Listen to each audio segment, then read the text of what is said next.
আমার বাংলা, সঙ্গে থাকুন, সঙ্গে রাখুন। আমার বাংলা। বড় দিদির হাতে ভাইফোঁটা নিলেন মন্ত্রী সুজিত বসু।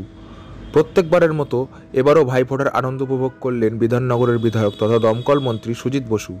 তিনি আরও জানান, এই ভাইফোঁটা একটি মন্দিরে হয়। এছাড়াও সুজিত বোসের দিদি অসুস্থ ছিল বেশ কয়েকদিন ধরে। এখন সুস্থ হয়ে সুজিত বোসকে ভাইফোঁটা দেওয়াতে তিনি যথেষ্ট খুশি। তিনি আরও জানান, সারাদিন খাওয়া দাওয়া ও হইহুল্লোড়ের মধ্যেই কাটাবেন এই দিনটাকে।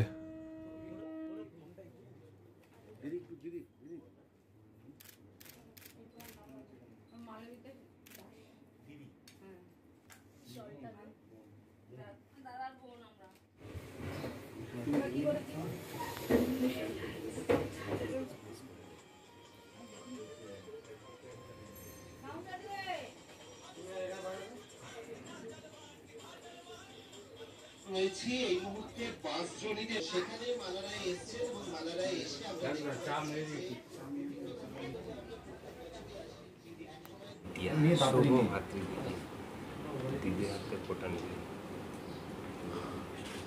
পরম আমাদের সৌভাগ্য, কেন দিদিরা ফোঁটা দিচ্ছে, বোনেরা ফোঁটা দিচ্ছে।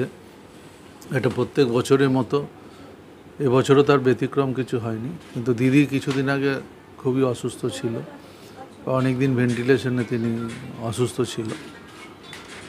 কিন্তু দিদি সুস্থ হয়ে, সব থেকে ভালো খবর যেটা, দিদি সুস্থ হয়ে বাড়িতে এসছে আর দিদি ফোঁটা দিচ্ছে।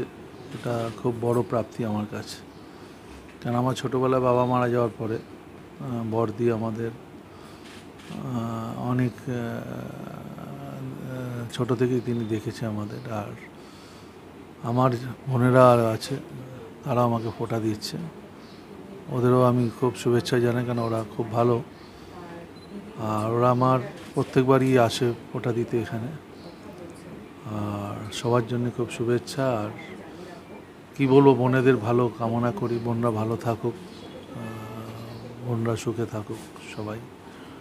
সবাইকার মায়ের কাছে এটা আমাদের মাতৃ মন্দিরেই মধ্যে ফোঁটা হয়। আর নিচে খাওয়া দাওয়ার ব্যবস্থা আছে। আমি দেখলাম প্রচুর রান্না করে ওরা নিয়ে এসছে, সব খাওয়াবে বলে ভাইকে। ঠিক আছে। ভাইয়ের মঙ্গল কামনার্থে দিদি এবং বোনেরা উপস্থিত। ভাইয়ের কর্তব্য, না, ভাইয়ের তো সবসময় কর্তব্য। ভাই ছোট হলেও ভাইয়ের কর্তব্য দিদিদের প্রতি, বোনেদের প্রতি সবসময় থাকে। আমার